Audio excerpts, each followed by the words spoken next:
The fugitive Lai Chang-shing is appearing in a Canadian court today in a last-ditch bid to avoid being deported to the mainland. The hearing could mark the end of a 6-year legal battle. ATV's Nick Waters reports. Lai Chang-shing could be spending his final hours in Canada if a federal court rejects this appeal against extradition.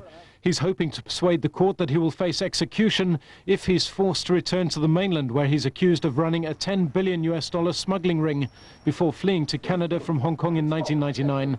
Lai's application for refugee status has been rejected, but his legal team is still holding out hope. But at least to the point where they're prepared to ask Canada not to return him to China. Mr. Lai were to go back to China and be tortured, we Canadians would be complicit in that torture, and that should not happen. Last week, Beijing promised to give Lai a fair trial, but did not rule out executing him if he's convicted of being a smuggling kingpin. Lai told reporters in Canada that he doesn't believe China's promise not to execute him if he's found guilty, because there are no documents to back it up. But he said he would be willing to return to Hong Kong because he has been a resident here. He said if that happened, he would cooperate with Hong Kong's judiciary. It was the Chun Ng Festival today, and thousands of people took to the water in traditional dragon boats to mark the occasion. ATV's Tony Saban was out there watching the races.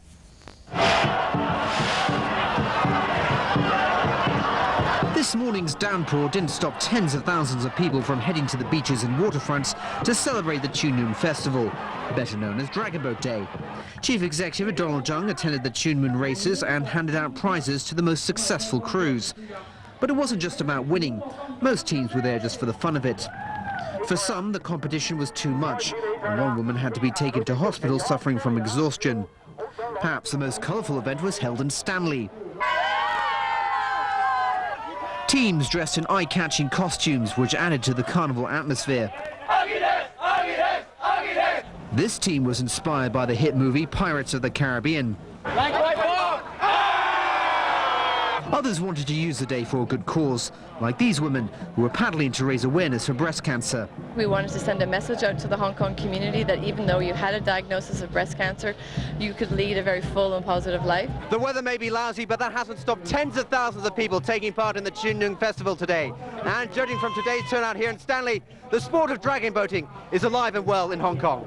The Stanley races attracted over 3,500 competitors, and promoter Jeremy Walker feels it's getting stronger every year. It's the rugby sevens of dragon boating, not just for Hong Kong, but I would say for southern China. The festival honours the poet official Chu Yuan, who drowned himself in 277 BC in protest against state corruption.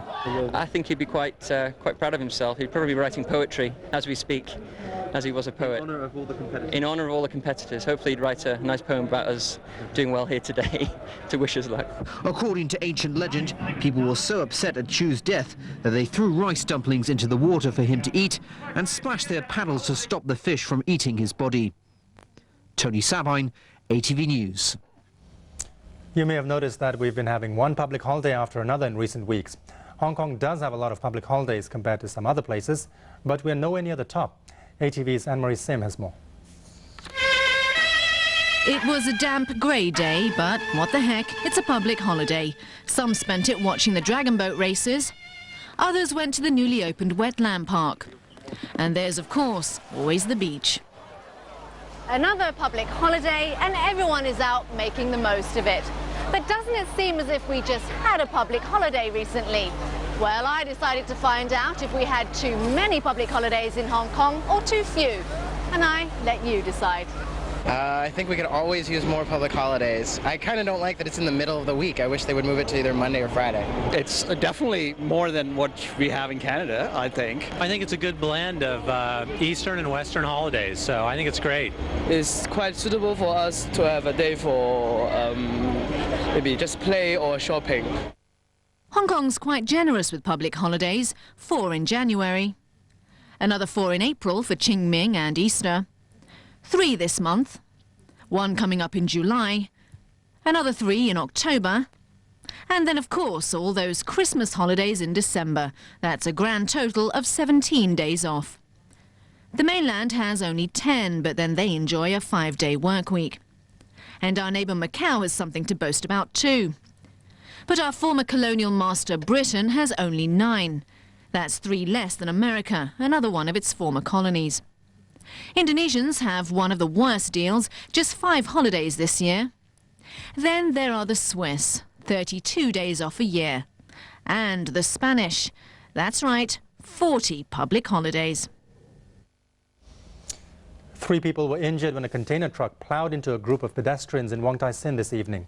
The truck was apparently trying to avoid another vehicle on Lung Chun Road near Morse Park when it crashed into the barrier and mounted the pavement.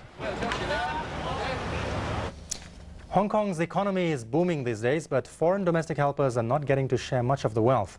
They've had to settle for an $80 salary increase, which they say is an insult. ATV's Arthur O'Killer reports. What can you buy for $80 these days? Not much, Hong Kong's foreign domestic workers say. But that's all the pay rise the government is willing to give them after cutting their salaries by $400 3 years ago. Their salaries have now gone up to $3,400, and they can't help feeling shortchanged. The economy here in Hong Kong is very good, so I think it's not enough. Because Hong Kong are also expensive. And we always holiday every Sunday, of course not enough the salary. Right? Unionists say it's a shame that domestic helpers are being paid so little when salaries have gone up on the whole, and the government is raking in billions in extra revenue.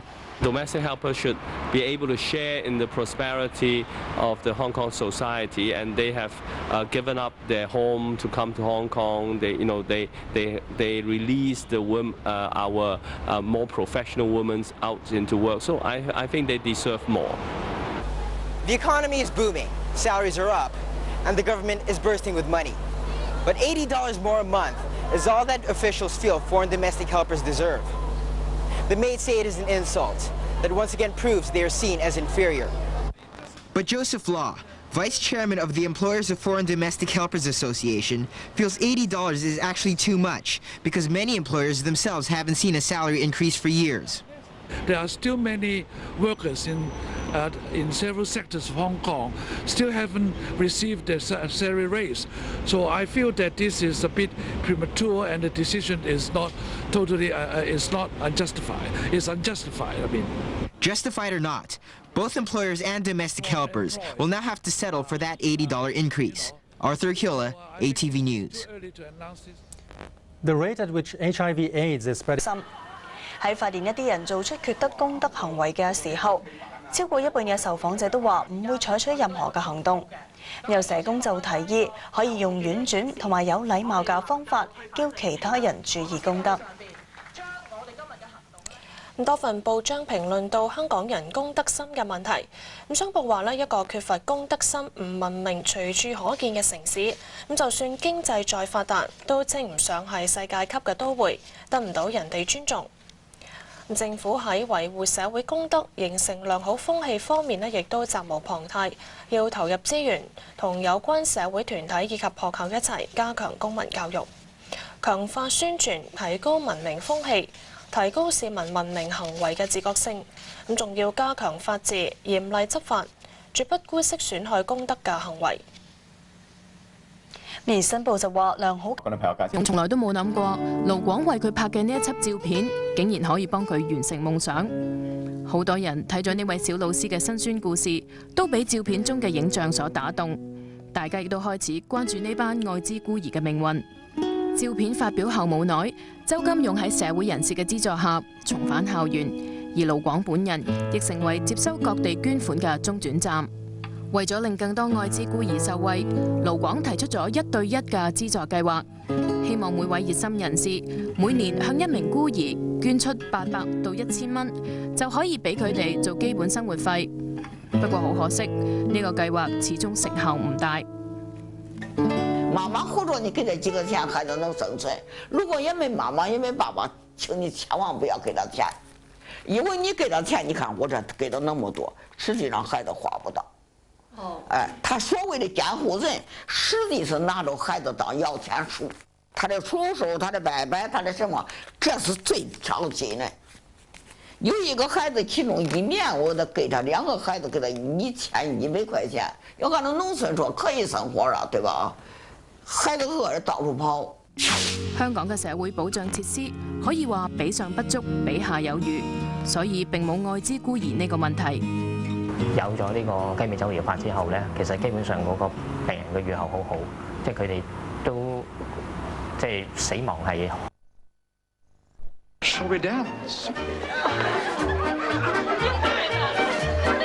has accused the U.S. of overusing its excuse that civilians are only killed by mistake. It was here in the town of Haditha last November that a dozen U.S. Marines burst into 3 houses and opened fire on the 24 unarmed residents, killing them all, according to witnesses. The U.S. military first claimed the civilians were killed by a roadside bomb that hit the Marine convoy, but backtracked later as video footage of Iraqi men, women and children shot dead and witness testimony suggested there had been a major cover-up. Last week, military officials said charges of murder could be brought against the Marines, and now the White House has promised to make public the details of all the inquiries into the massacre. The White House said President George Bush was concerned about the incident. When this comes out, all the details will be made available to the public, so we'll have a picture of what happened. Many Americans are now comparing it to the infamous massacre in March 1968, when U.S. troops killed hundreds of unarmed civilians in the village of My Lai during the Vietnam War. Newly appointed Iraqi Prime Minister Nouri al-Maliki has vowed to get to the bottom of what happened in Haditha. He said he was running out of patience with U.S. troops killing civilians by mistake, and there was a limit to excuses. Iraqi Prime Minister Nouri al-Maliki has declared a state of emergency in the southern city of Basra. Maliki today vowed to crack down with an iron fist on gangs responsible for a surge in violence over the past year. He said he would order security officials to draw up an urgent plan to return stability to Basra. Over the past year, rival Shiite factions have been fighting for control of the oil-rich city, where about 8,000 British troops are deployed. China's most wanted